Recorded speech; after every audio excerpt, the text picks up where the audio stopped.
Greetings, this is Ty Brown, and welcome to the One Question Leadership Podcast, where we highlight executive leadership in college athletics. I'm joined by Brandon Fisher and Colby Wilson, both former interns at the NCAA in the postgraduate internship program.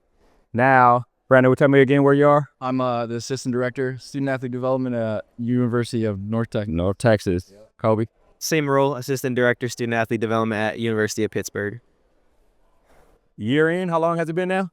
Yeah, we actually just both hit a year. So A year? yeah. Did you guys work before doing the internship at the NCAA? So I did a year at Florida as a grad assistant. Okay. Student athlete development there. So I did a year before that. Yeah, I had some internships, sport management degree, worked at UConn for a semester, and then spent the summer at USA Track and Field. But NCAA was first full-time. Yeah. Both former athletes? Yep. Sports? I played lacrosse at Ohio State. Go Bucks. Track and Field. Yeah. Out at Springfield College. Yeah. Okay. Excellent. Good. So I remember meeting you guys. I was doing some work with Amar Pottinger. Used to be at NCAA, right? That's LP. And he introduced you. You guys actually career in sports forum, wasn't it? Yeah. It was right before the internship started. Yeah, right before the internship started. That was interesting. And you guys got that internship. You're in there. You're doing things at a high level, right? You get a job. And I talked to you probably 8 months ago. Said I wanted to follow up. You guys might even approach me about following up. Like, hey, we're going to be on your podcast talking about some go-getter, right? Being a young professional. And I said, well, let's give you a year in first, so you at least have a year to know what to expect in, at the roles you're in. Tell me give me at least one or two things you learned as an intern that you are directly applying now in your current role, Brandon. I mean, I think for me, just the standard at which we did things at the NCAA really set the tone of what, work looked like for us. Lamar and Mark and that whole team just did a really good job of enforcing what, the details were and how important they were. So if we were setting up name tags or running programs, like all of that stuff mattered. I think that's something that's carried directly over. How you do one thing is how you do everything. So that was a big one for me. Yeah. How about you? Hey, I would say just the intentionality. Everyone knew exactly why they were doing what they did. From top to us being interns at the bottom, we never felt like we were any lower than DD or Lamar, who was in charge. It was just every program was intentional, every move we made was intentional. So I just think seeing how calculated and how much went into the decisions and the programming we put on, bringing that to campus and being intentional for what the student athletes want, knowing that we might have an idea of what we think is great, but the student athletes might say that's not something that really interests us. So being intentional to figure out what our audience wants, and with our staff knowing everyone should know why they're doing what they're doing, no matter what their role is in that program. Is there an aspect, think about what you just said, is there an aspect of they may not want it, but you know that it's probably necessary? I think about that as an intern. You may not know the reason for it, but it's probably necessary. Tell me about that. Absolutely. Yeah, I think what makes Lamar and that whole team so great is they told us what we needed to hear, not what we wanted to hear. Obviously, being a young professional, a lot of it's about growing and learning. Sometimes we might think we have an idea of where we want to go and how we're going to get there, but they're the ones who've walked it and talked it. So I think similar for us now, being close to the student athletes we work with, knowing sometimes that, yes, they might see us as more of like a friend than an administrator, but we got to tell them what they need to hear rather than what they want to hear. We help them get to their ultimate goal. Yeah. I mean, I think one of the hardest parts for me about transitioning into the workforce is balancing that, that competition and hunger with also trust in the people that have already, known the road ahead. So like, while I might see what's down the street, they can see what's down the street and around the corner. Yeah. So like trusting my mentors and communicating my goals with them, I think has been great for me in terms of, they've seen college athletics for a while now. I've only seen it for a year or two. So like being able to rely on them and trust with them has been awesome. Yeah, I think that's excellent. A year in, are there aspects of the job that you want to know more about? Do you find yourself curious in what you're doing? Yeah, I can start. I think something that's really interested me now, seeing things from a campus lens, something that was so integral to our role at the NCAA was professional development. Mm-hmm. Obviously, that's not something that is in your job description on campus. So I think I've taken an interest in seeing how talent, and especially young professionals, can be developed. Mm-hmm. I think it's something Mark told us all the time. When we leave, the first boss you have is going to be super important to how you show up in the workplace. Okay. Being on campus for the first time. So I think I've taken an interest in, hopefully we'll continue to explore how I can make my own talent development plan, but also help other hungry, go-getter young professionals like us figure out how they can get where they want to be. Yeah. What about you, B, in terms of what you want to learn? Yeah, I think there's obviously a ton. I think college athletics is obviously shifting at a rapid pace right now. I think for me personally, with my career goals, I would love to learn more about supervising or some of the budget aspects of the business. I think that's where obviously I don't have a ton of experience right now, but I think developing under Jessie Gardner, she's been great for me. And even picking her brain intentionally on like our one-on-ones, she's been awesome about just being able to be open and vulnerable with me about her leadership styles and everything too. So I think there's certainly different aspects that will. Yeah, supervision. Yep. And then for you, it's like pouring into people, figuring out when. And I feel like that first 1 to 3 years is super important to keeping, especially in today's college athletics landscape, keeping people in the industry. I want to similarly, yes, supervise, but more importantly, I want to develop young talent to then do that for other people one day. Yeah, very important. No, very important. So you have the version of Jessie Gardner that has gotten to know herself a little better. The old version of Jessie Gardner was like, I need things this way, and they need to be this way. Correct. And if they're not, it's a problem. Yeah. I ain't gonna micromanage you. I'm just gonna be frustrated that you're gonna do it this way. Right. But now she's like, maybe the product is more important than the process, right? Mm-hmm. Or maybe the process is more important than the product. You know what I mean? She has decide which one, but she's not as, she used to be on herself so hard about other people, right? So tell me about the Jessie Gardner you have now. Yeah, I mean, Jessie has been honestly so instrumental in my growth, and I think you're right. I've heard stories of Jessie being, on it about a lot of stuff, and she's even opened up about that. So I think one of my mentors told me there's multiple ways to get to 9, 6 and 3, or 4, and she's really leaning into that. So I think she's given me and Tori a lot of autonomy over the program now, and how she will always say like, you could do it that way, but I still think this is the best way. That's hilarious. But this still might be the best way for me. But I mean, as she's overseeing a lot more now, she's giving us a lot more trust. Yeah.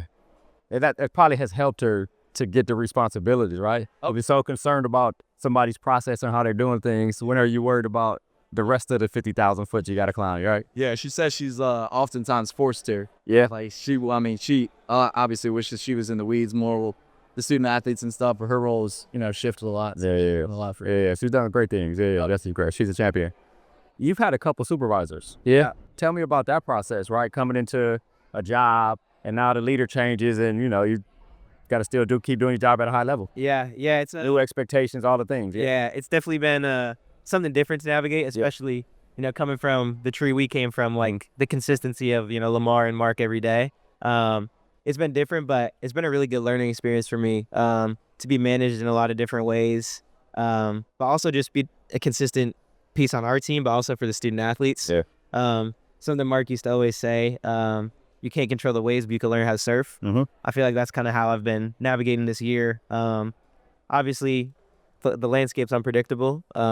People could leave for any reason, or we could restructure for any reason. So just knowing why I want to do the work is going to stay consistent, and how I show up can stay consistent. So just trying to be, learn how to surf, being a consistent force for our student athletes and our staff. But definitely, like I tell Brandon all the time, like if I could go back a year from now, I'd pick Pitt every time. Yeah. I've grown a lot, I've learned a lot, and I've been able to step up in a lot of ways that I don't think I would have had the chance at some other institutions. Yeah. One thing I learned when I was coming up was a supervisor, if they can explain to you why your job is important, a lot of times you'll do your job a lot better, right?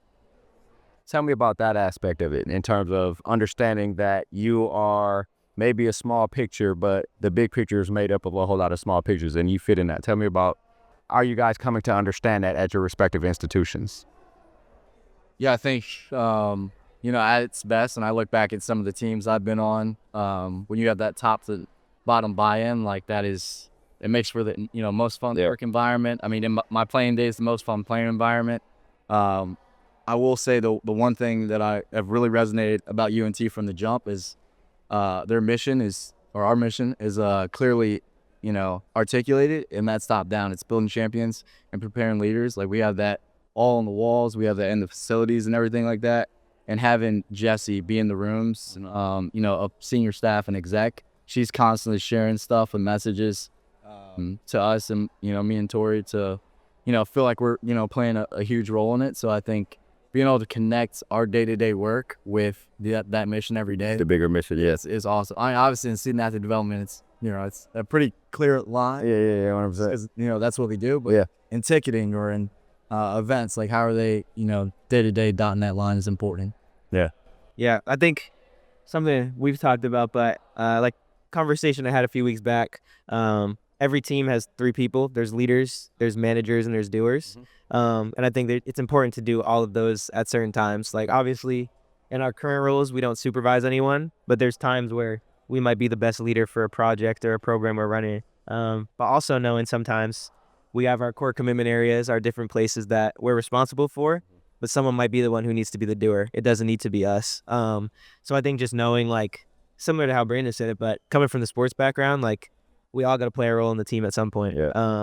So I think that's kind of how I've understood the why. Like, I know at my core, I'm a leader, but my current role right now, I might be needing to manage the dynamics on the team through transitions, or I might need to be a doer and just get things done as we move around responsibilities. So I think just knowing every day it looks different, but staying grounded in those values and why we want to do what we do, we'll keep it going. Yeah, what's impressive about you too is that it seems like you guys kind of understand where you are in the industry, understand what you want to learn so that you can get to where you want to be in the industry.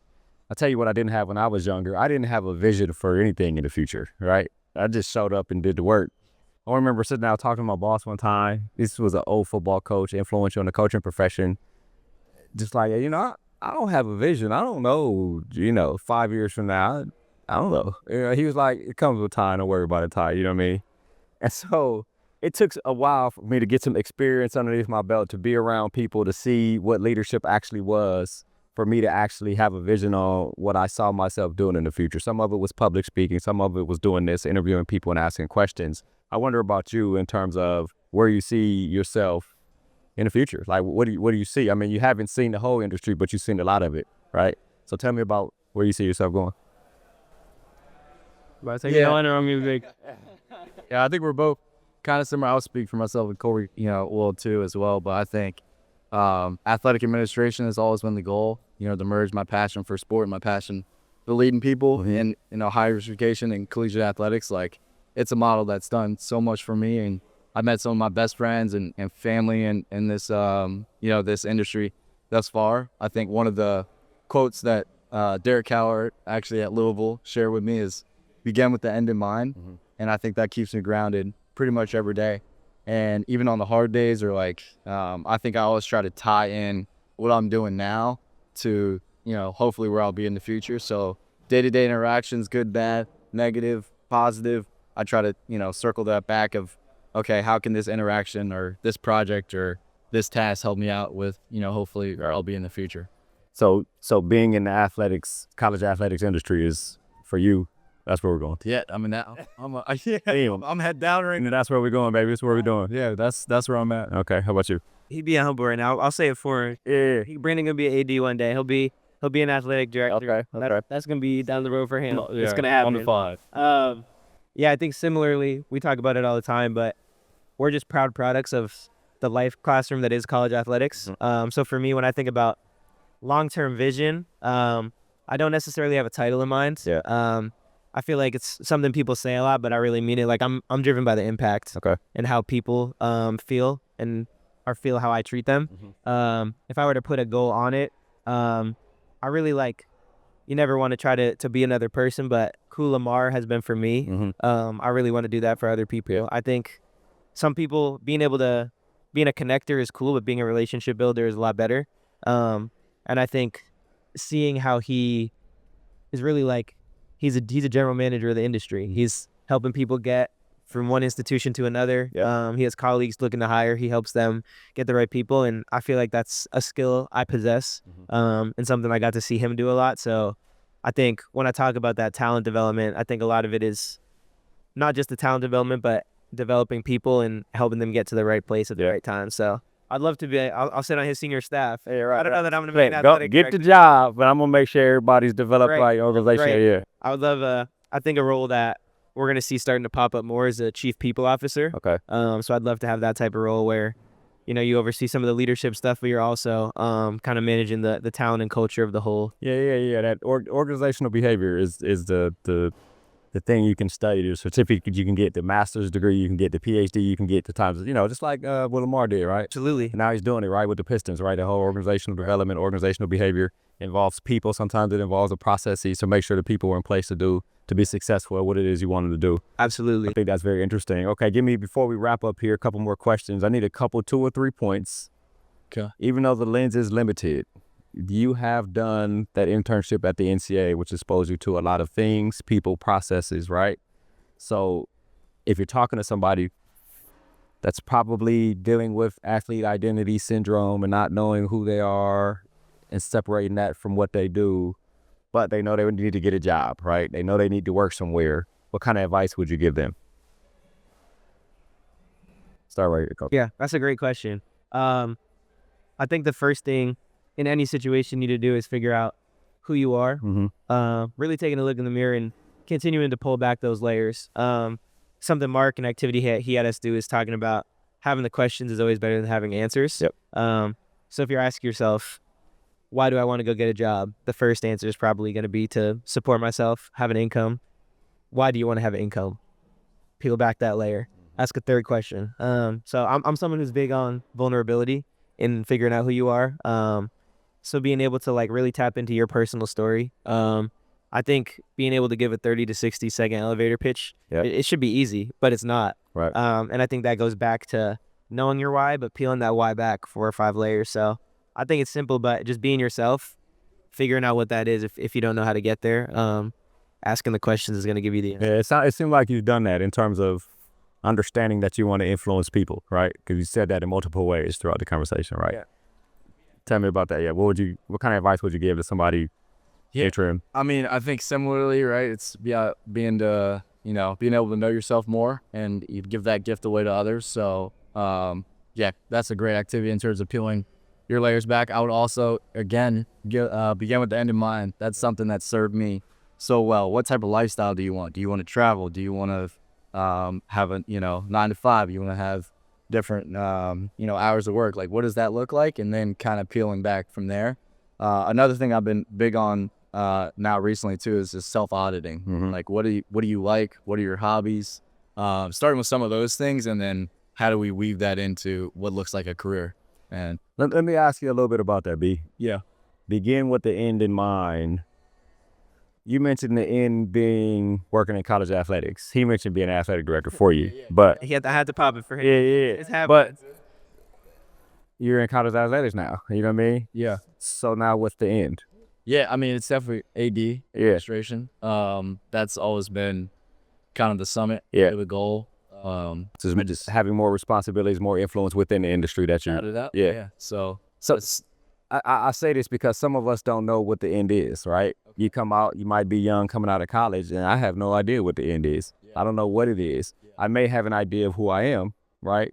But don't necessarily know what the end is. So then how do you advise somebody like that? I guess it's the self-work you're talking about, right? The peeling away the layers. Yeah, I mean, I think, again, it goes back to questions and trying to figure out, who you are. And I say this now, I could very well be 5 years down the road and be in a whole nother industry. And I'm not naive to think that, but I think that's kind of the part of the process is like, for me, it's also of like I like to have clarity and structure. Yeah, 100%. So I'm gonna be a four-legged dog and chase this thing. And if we don't get there, or another path takes me another way, I'm gonna chase another thing. I just have to be, motivated to go get something. So I think that's something that internally helps me out. So that's where I'm at. No, I think it's great. It's what I lack, right?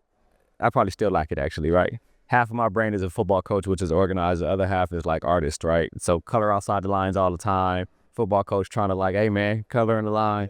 But the artist always wins, right? It's just the creativity, the curiosity. It's like sitting down without questions. It's like curating and editing at the same time, right?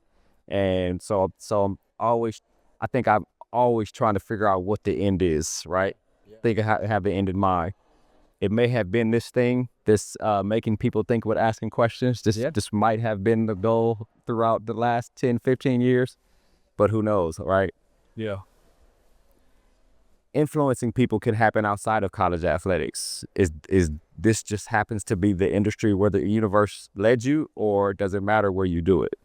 Yeah, I think for me, sport has kind of always been the vehicle in my life. I mean, I remember being 5 years old knowing Boston Red Sox players' batting averages. But I think, like I said, I'm really just following a path that's already written for me. But my dad's a basketball coach. My mom's a teacher, so I always kind of knew I would do something around educating people. And sports just kind of always been that avenue. I didn't see myself in a coaching position, but I also didn't see myself in the classroom. So I found myself somewhere in between now. But I think it's just kind of like, to me, it's just kind of like destiny. Like, I feel like it called me. Like, I didn't necessarily call it. Springfield College became a home to me when I was an 18-year-old kid who didn't really exactly know who I was, but I kind of always knew I was different, and I knew I would get to being that person I was. I just needed the right people around me to really empower me to do so. So that happened through sport for me, and I feel like it's just kind of like what I'm put on earth to do is give that back to other people. Excellent. I'm going to ask one more question. I want you guys to tell me one tip in terms of managing up, in terms of, you might have a couple different supervisors in 1 year, right? You might be working for somebody who's well-known in the industry that expects excellence, but is also on her own path to journey. So give me one tip on managing up, and then we'll wrap. Yeah, I think for me, what's really helped me out, and I think is part of being a good employee, is knowing what your supervisor wants, knowing the mission of the organization, and again, bubbling everything back up to that. So Jessie, for example, extremely detailed.